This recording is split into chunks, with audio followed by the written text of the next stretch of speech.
See if I can remember to push the record button this time. I think it's recording. Is it? Yeah. 4, 5, 6. Woohoo! We're doing it right. How you guys doing? I'm Dusty. This is Foxholler Homestead. So, I have not made a video in a while, and I'm gonna say it's all good. I got nothing but love and blessings for all y'all out there, and for the ones that watch pretty regularly. Each and every one of you kind of knew what was going on. I was kind of burning out and needed to do my thing, and I think I'm still on that path, but not as much as I was before. So I'm going to give you a little update, and then I'm going to go into something that, even though I'm sitting out here on the property, I'm going to actually go into a little bit about mobile cranes, because that's what I've been doing for the last 2 weeks. I've been driving truck and running crane and being up at the oil refinery up towards Canada. But first is first. So updates, kind of crazy. Everybody knows, I think everybody knows that I feel like we're on the final stretch. I really do. I feel like we're on the final stretch to getting our clearing and grading permit. With that being said, about a week, 2 weeks ago, give or take, I got a bill from the engineering company, and that bill, originally what we decided, there was a bunch of red line things that needed to be done by the county that came back to me. I brought it to the engineer, and the engineer said this is actually a bunch of work. I wish they would have asked for this at the very beginning. So I asked for an estimate. They couldn't give me an exact amount because it goes by hours, but he said we're looking around $7,500. That's disheartening because of all the money we have put into this. Up to that point, it was around $23,000. And needless to say, I said, let's go for it. I feel like we're almost there. So they did the work. It was a bunch of work. Got the invoice. It ended up being $8,100. They charged me like $160 to pay through their pay service. Stupid thing. Insane to me. It seems like that would be more convenient, but whatever. I got all of the paperwork. We submitted it to King County, actually within their deadline. So we're waiting to hear back. And last night, I got another invoice from the engineer company. Now, they did explain to me that there might be some additional fees along with that, just depending on how things go. So I'm like, okay, well, that's pretty much typical. It's how things run. But I was not expecting the invoice I received last night. They did not clarify, nor did they ask for permission to do work beyond what we'd already agreed.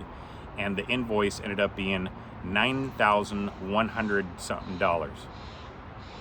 And I'm like, this is insane. This is completely insane. The original quote was $7,500, give or take. Now the total is $17,200 to fill out paperwork. I don't know what kind of criminal organization this is, but it's insane to me. Long story short, I'm going through the process. I've said cease and desist any and all work that is being done, because they will randomly send me invoices for stuff that I never asked for, and I have to go over it with them. So I don't have the money to cover that. I already put the $8,100 on a credit card, so it's not like I have an additional $9,000 to just fork out. But that's where we are with that. I really honestly believe in my heart we're manifesting, we are praying, we feel that we're gonna have our permit soon, and this will be a huge move forward from the last 16 months we've been waiting. So with that being said, that's what we're gonna do. Now, granted, like I said, after I was done with the little update, I was gonna explain a little bit about the mobile side of cranes. Now, I don't randomly do this. I mean, typically if I'm talking about cranes, it's gonna be while I'm in the tower. But I was brought over to, 2 weeks ago, I was brought over to, the mobile side, because they were down someone, and no one else had their CDL or mobile cert or rigging signal, all the cards that you need to basically be a part of mobile. So they asked me if they could cover me for that first week, would I come over? So I did, and I ended up driving truck and building a 550 and kind of driving all over the place, bringing counterweight loads, etc., etc. Thought I was going to go back to the tower the following week, and then this last Sunday, they called me. The weekend, Sunday before, they called me and said, "Hey, could you possibly bring 2 loads up to Ferndale, up towards Alaska by Birch Bay?" And I was like, on Monday, and then stay the night there, because it's $400. It's 400 miles. It's a 400-mile driving trip from Tacoma to Ferndale, back to Tacoma, back to Ferndale. So I was like, yeah. And then like 20 minutes later, he was like, "Hey, can you just stay up there the whole week and be the oiler on the 350? And I'm like, all good, which is where that short came from. Counterweight, super close to that railing. So I was like, yeah. So I go up there, and another part of this update and this crane part was that, you know how I had recently gotten that cortisone injection. Jeez. What's up, buddy? It's the bluebirds. The Blue Jays wow, there's a lot of Blue Jays. I feel like Alfred Hitchcock is going to walk around one of these trees. But, squirrel. Anyway, that cortisone injection lasted for about a week. On Monday, it was starting to hurt a little bit, but not terrible. On Tuesday, it went full blown, went right back to where it was at the very beginning. And that, if anybody knows, and I know that a lot of you guys can relate to this, anybody knows about pain, extreme pain, especially if it's one of your extremities, especially your legs, it is borderline debilitating. Well, in the mobile fleet, there's a lot of moving around to do, up and down out of trucks, up and down out of cranes. I mean, you're moving stuff, you're picking up stuff, you're doing this, you're doing that. And not to mention, I've been up in a tower, solid away from the mobile side for, going on 4 years now. So I'm not in as good of shape as I used to be. So that combined with my back just hurting like crazy, it really, really made last week amazingly difficult, to say the least. And man, I was messing up right and left, and things that should normally come back to you. Granted, I've been out of the mobile side for quite a while. Things that should automatically come back to you, like reeving the block or, driving truck back and forth. And in the mobile fleet, being a driver, tractor trailer, and we have 53-foot trailers. A lot different than a highway driver. Highway drivers predominantly go straight forever, and there's very minimal backing up. If they do, it's a small backup. They do a lot less backing up than the mobile side. Mobile side, tractor trailer drivers or truck drivers are used to getting tractor and trailer into spots that they normally should not fit in. And it's you have to be a very, very skilled driver, and it's something that you learn over time. Well, I was a little shabby, but I think that combined, especially with the clutch on my left side, which is my leg hurting, man, I was having such an issue, and I was getting so frustrated, and man, it was very eye-opening for me. But also one of the things that I started to remember about mobile is I've been so stuck up in my tower forever, for the most part. I'm not the kind of person that is like, I don't walk around with an attitude and snap at people and bark at people and get all crazy at people. I just don't do that. That's not my personality. Now, granted, if I get pushed to a limit, yes, I have that potential. But that's not my normal everyday personality. It takes a lot for me to get there. And especially being up in the tower, I try and keep as mellow as possible, relaxed as possible, nice, always willing to help. And I recognized on the mobile side, man, for all the mobile operators that are watching this right now, you guys are a bunch of jerks, man. For the most part. I mean, I say that in the most loving way. But seriously, get off of the attitude. the constant talk and crap, like the constant like tough guy Billy Badass mentality. I mean, that stuff is old. And granted, not every mobile guy is like that, but more than not, you get these arrogant guys that are just, they think that they are God. And I mean, that's one of the things that, you know, that they say about crane operators, that we are able to perform miracles. Okay, so we're picking stuff up and putting it down. Now, granted, this might just be a rant. I don't really know. I don't really care. But this has been on my mind for a while. All these youngsters that are coming up in the industry that want to get into cranes. Now, the mobile side and the tower side, it's the same damn thing. For the most part, they're cranes, you would think. But there's a certain mentality. Now, I've also started to recognize, now I'm 47, and I've gotten to the point in my tower career, because I've been under the hook for a long time, many times. And what I've noticed is that you will occasionally come across operators that are awesome. They are so mellow, they are so well-tempered, they're so relaxed, and just awesome to work with. And then more times than not, you'll get that operator that is just barking over the radio and yelling, and you can't do anything right, regardless of whether it's exactly the way that he wants you to do it. Same thing with mobile. Except for mobile, they're right in your face. Now, granted, that guy is sitting up there, he could talk crap on the radio all he wants, but on mobile side, you always get those operators, or those, typically, I haven't seen a whole lot of oilers that act like that, because they're pretty humble, they're still in the learning process. But for the most part, the guys that are down on the ground in the mobile fleet, especially the operators, some are super cool. But like I said, more often than not, they are just, for lack of better words, arrogant dicks. And I think that that's inappropriate. I look at that as a form of weakness. If you need to yell or scream or belittle someone, that only shows you're a weak person. Only weak people do that.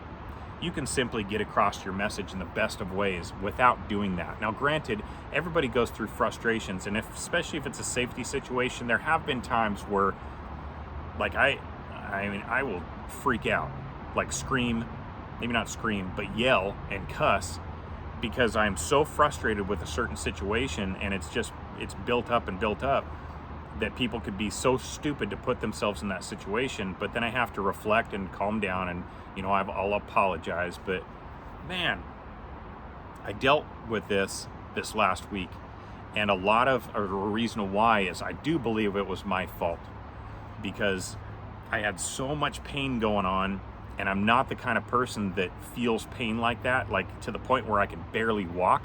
And every 5 minutes I'm bending over trying to stretch, and every 5 minutes I'm trying to do lunges or something to stretch my back out, because my leg is going numb. It hurts.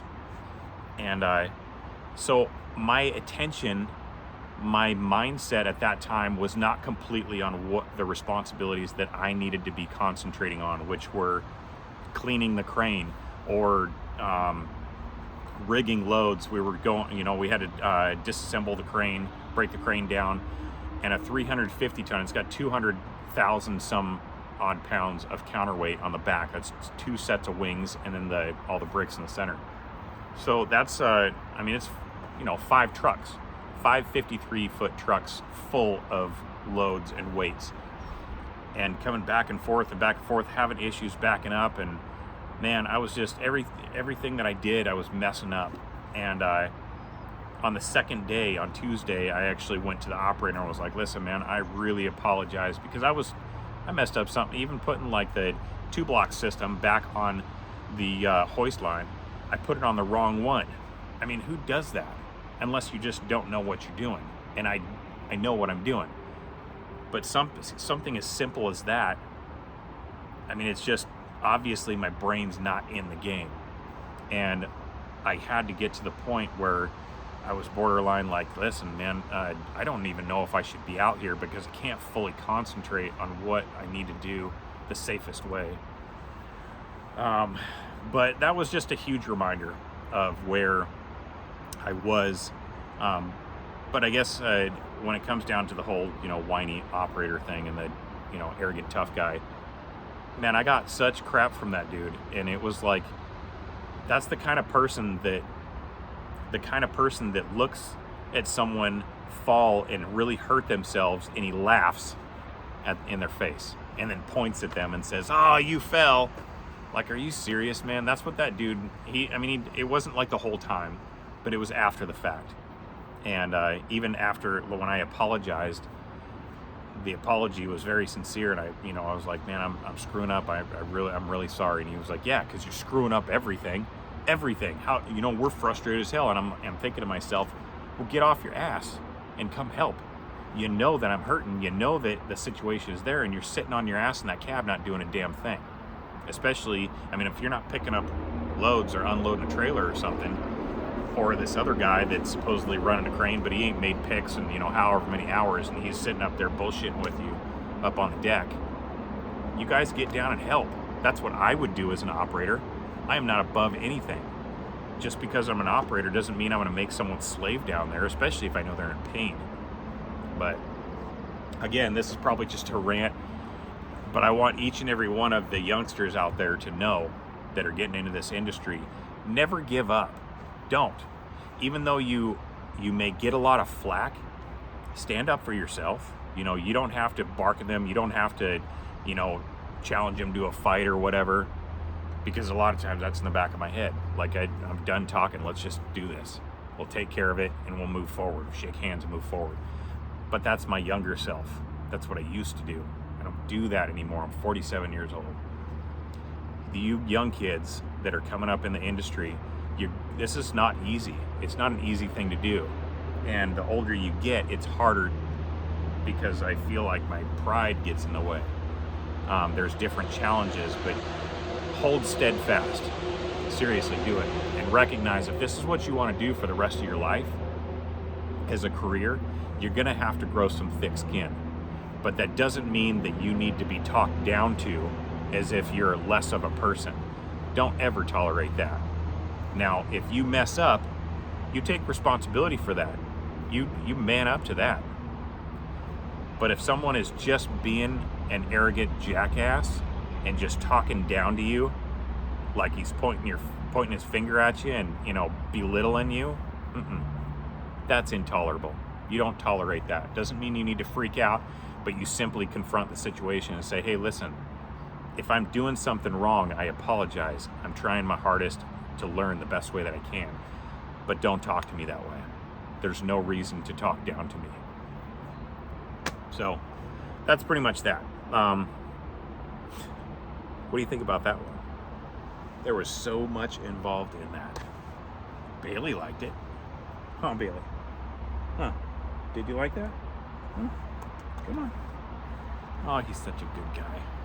When I come home, I come up here and I've got kettlebells, and I come up here and work out with kettlebells. And first thing, Bailey comes flying. It's usually Bailey and Nova, but Bailey got out this time. And he comes flying up here to the fox den, and he's just, ow, ow, ow. Oh, buddy. Yeah, he's a good guy. Oh, here's another update. The bears are back. Black bears are back. We got a picture of a pretty decent sized one. Looks a little skinny. I think he or she's been sleeping for quite a while, but didn't come down next to the RV. Got cameras down there. Sounds like looks like I'm gonna have to start setting out those 12 gauge primer traps again. If I'll keep an eye on the camera, but he stayed right up here by the cabin, probably 10, 15 feet away from the cabin. The trail that goes over to where we're gonna build the house. But I'm gonna end this for now. I got nothing but love and blessings for each and every one of you and all of your families, and I hope that you guys are doing amazing and excited for this summer. Summertime is coming, and you know what that means? It means everything's turning green, man. And the smell of the forest, and sailing on the new boat, Reverie, and lots of projects to come. I think I'm gonna hopefully rent an excavator this weekend and start taking care of where that deck is gonna go, just to get that started. And I just need to take care of my back, concentrate on that kettlebell. But again, got nothing but love and blessings for all y'all and your family. I'm Dusty. This is Fox Dollar Homestead. Thank you guys so much for everything. And thank you for listening to my little rant. But anyhow, we'll see you soon. Bye-bye. You gonna say bye? Bailey, you gonna say bye? Say bye. Say bye. Bye. Bye-bye, guys.